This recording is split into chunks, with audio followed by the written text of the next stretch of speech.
नमस्कार मित्रांनो. तर मी आज आलो कुसरोंड या गावामध्ये. ते गाव कुठे आहे तर पाटण तालुक्यात सातारा जिल्ह्यामध्ये आणि गोव्यात असलेले प्राचीन मंदिर आहे. तर त्याचं नाव मळाई देवी या नावाने प्रसिद्ध आहे. तर याची स्थापना पाची पांडवांनी केली.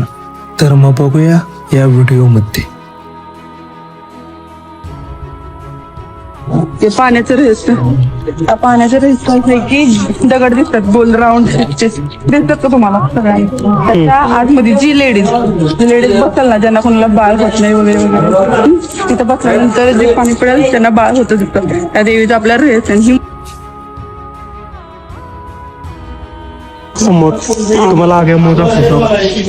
या आग्यामोह तर अशा असा आहे ज्यांना शिवता शिवत म्हणजे काय असेल तरी वगैरे वगैरे डेट शिवता शिवत वगैरे हे असलं चालत नाही तर किंवा इथला आग्यामोह उठतो आणि